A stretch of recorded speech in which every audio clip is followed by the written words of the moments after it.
जय किसान, जय जवान जय किसान, भारत माता की, भारत माता की, भारत माता की, वंदे वंदे वंदे। अभी आज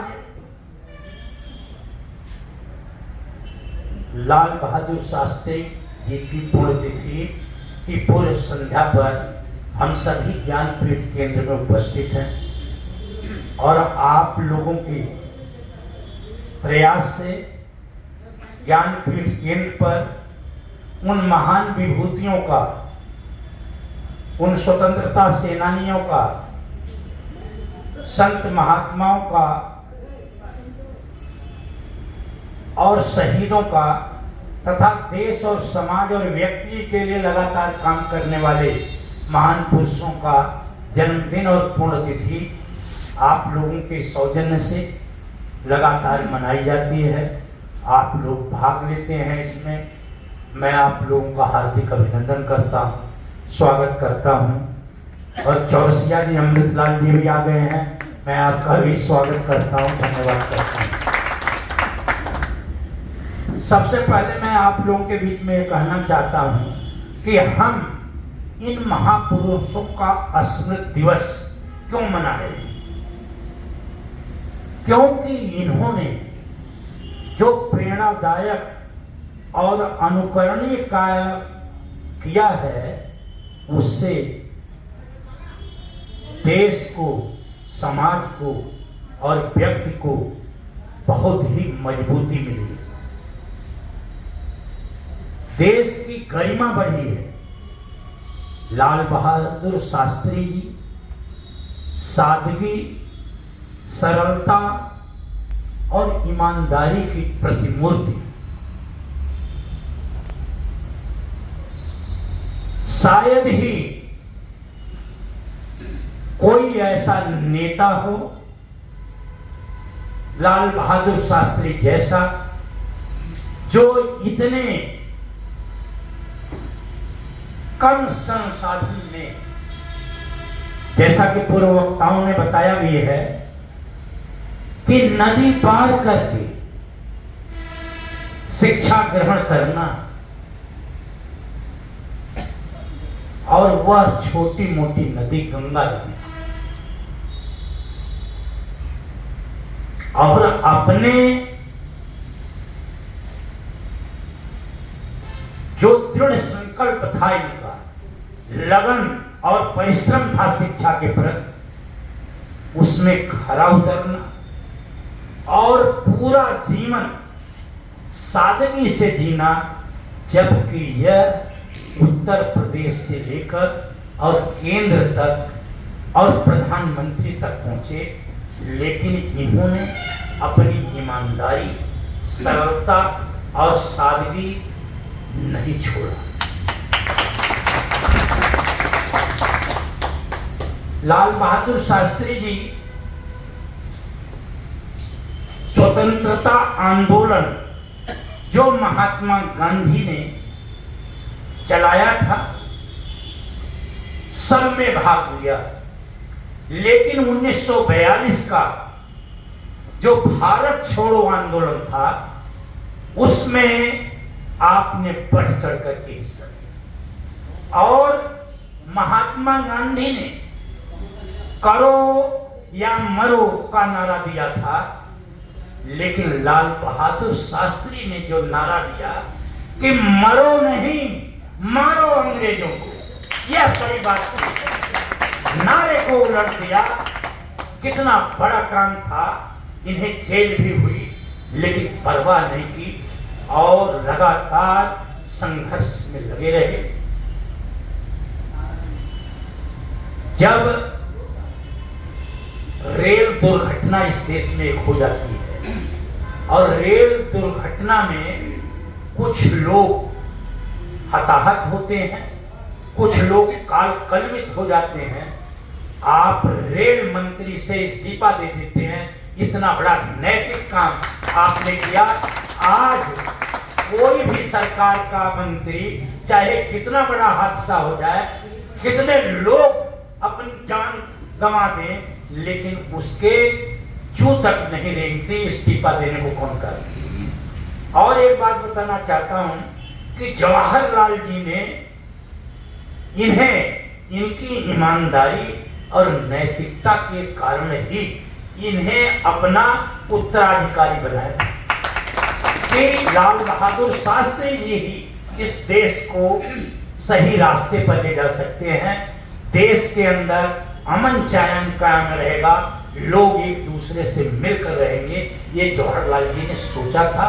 और जब उनका देहावसान हो गया तो लाल बहादुर शास्त्री जी भारत के प्रधानमंत्री पद को गौरवान्वित किया, उस पद की गरिमा को बढ़ाया प्रधानमंत्री पद की।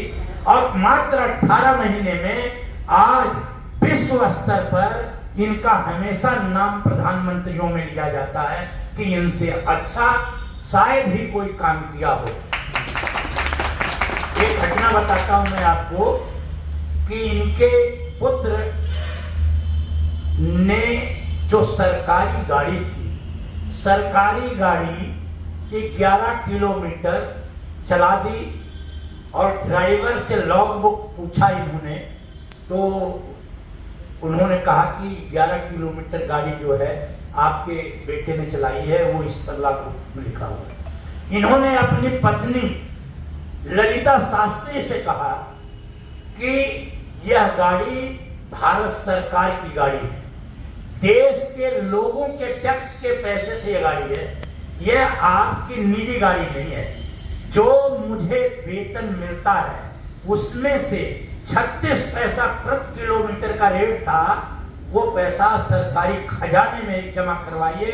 इतने ईमानदारी की मिसाल क्या हो सकता है? तो आज कितना दुरुपयोग हो रहा है, यहाँ तक कि जो छोटे छोटे अधिकारी हैं वो भी गाड़ियों का दुरुपयोग करते हैं और हर तरह का दुरुपयोग करते हैं और उन्हें कोई लिहाज और शर्म नहीं आती। लेकिन आप नैतिकता देखिए लाल बहादुर शास्त्री जी की कि उन्होंने अपनी पत्नी ललिता शास्त्री से वो पैसा सरकारी खजाने में जमा करवाया। तो इतने महान लोग हम ज्ञानपीठ केंद्र पर इसीलिए इन लोगों की स्मृति दिवस और जन्मदिन मनाते हैं कि जिससे समाज में ये संदेश जाए कि कम संसाधनों में भी लोग देश, समाज और व्यक्ति की सेवा कर सकते हैं। लोगों को सद्भाव, भाईचारा, प्रेम, सहयोग और समर्पण की भावना से जीने का रास्ता दिखा सकते हैं, गौरवपूर्ण जीवन जीने का रास्ता दिखा सकते हैं, जैसा लाल बहादुर शास्त्री जी ने किया। तो ये आज लेकिन स्थिति पूर्णतः बदली, पूरा बदल गई। फिजूल खर्ची इतनी ज्यादा है, संसाधनों की लूट इतनी ज्यादा हो रही है कि अगर लाल बहादुर शास्त्री जैसे लोग आज होते तो वो दुखी इतना होते, और जहां हैं उनकी आत्मा कचोट रही है कि क्या हम लोगों ने इतनी यातना जो झेली है देश को स्वतंत्र कराने के लिए, देश को आजाद कराने के लिए, क्या आज के जो नेता हैं या जो अधिकारी वर्ग है, कार्यपालिका, न्यायपालिका, व्यवस्थापिका और जितनी भी संवैधानिक संस्थाएं हैं, क्या उस अनुसार आचरण कर रही है, काम कर रही हैं? यह दुखी मन से कहते आज के संदर्भ में। आज देश की स्थिति, ढिंढोरा तो बहुत पीटा जा रहा है कि देश इतने ट्रिलियन पर पहुंच जाएगा। स्थिति दयनीय है, सबको पता है। जब 81 करोड़ लोगों को हमें 5 किलो राशन देना पड़ रहा है तो कैसे देश की स्थिति अच्छी है? शिक्षा के क्षेत्र में जब हम 137 देशों में 125वें स्थान पर हैं तो कैसे स्थिति ठीक है? और यहाँ तक कि तानाशाही में जो किम जोंग है वह पहले स्थान पर है, अब हम 19वें स्थान पर है, तो कैसे देश की स्थिति अच्छी है? ये लाल बहादुर शास्त्री जी के स्मृति दिवस पर मैं इसलिए बताना चाहता हूं कि यह इन लोगों ने जिस नैतिकता का परिचय दिया, इन्होंने समाज में नफरत नहीं पैदा होने दी, देश पैदा होने नहीं दिया। उस वक्त भारत संकट में था, अनाज का संकट था, पूरी रोटी नहीं थी देश के लोगों के ऊपर। और इन्होंने एक आह्वान किया कि एक दिन देश के लोग उपवास रखे हैं ये, और पूरा देश उस बात को मान लिया। और यहाँ तक इन्होंने कहा कि जहां पर जगह मिले वहां पर गेहूं बो दीजिए। अमेरिका को ललकार दिया, अमेरिका हमें दबाना चाहता था, लेकिन इन्होंने ललकार कर अनाज के अंदर भारत को आत्मनिर्भर बनाने का रास्ता दिखाया। और भारत जो है आज अनाज के मामले में आत्मनिर्भर है। ये दूरदृष्टि के नेता थे, इनका दूरदृष्टि, पक्का इरादा, अनुशासन, ईमानदारी और लगन से काम था। आज हम ये ज्ञानपीठ केंद्र पर इसलिए याद करते हैं। आज देश पर लगातार कर्जा बढ़ रहा, 205 लाख करोड़ इस देश पर कर्जा हो गया, और 2014 में 54 लाख करोड़ कर्जा था। तो स्थिति गरीब होता जा रहा है, और बड़ा आदमी बहुत बड़ा आदमी होता जा रहा है। यह भयावह स्थिति है। देश को मजबूत बनाने के लिए लाल बहादुर शास्त्री जी के जो बताए रास्ते हैं, ईमानदारी के, नैतिकता के, सत्य मार्ग पर चल करके ही हम इस देश को सुदृढ़ कर सकते हैं। और जो फिजूल खर्ची है, जो हम हर क्षेत्र में जो अनाप शनाप पैसा खर्च किया जा रहा है, जो भ्रष्टाचार में पैसा जा रहा है, और महंगाई, बेरोजगारी बढ़ती जा रही है, उसको लाल बहादुर शास्त्री जैसे लोगों के विचार से वह दूर हो सकती है। हमें यहाँ संकल्प लेना है और हमें बताना है लोगों को, हमें लाल बहादुर शास्त्री जी के बताए रास्ते पर चलना है। ईमानदारी से, नैतिकता से लोगों को राह दिखानी है, लोगों को बताना है जो रास्ता इन्होंने दिखाया है। हमें लोगों में जाकर यह संकल्प लेकर ये बताना है कि हम ईमानदारी और नैतिकता से काम करेंगे, और किसी से नफरत या असहिष्णुता नहीं फैलाएंगे, द्वेष नहीं करेंगे, अहंकार नहीं करेंगे, और मिलकर रहेंगे, तभी देश मजबूत होगा। और मैं एक बात कहना चाहता हूं कि हजारों साल में इतना पाखंड नहीं फैला इस देश में जितना आज इस देश के अंदर पाखंड फैला।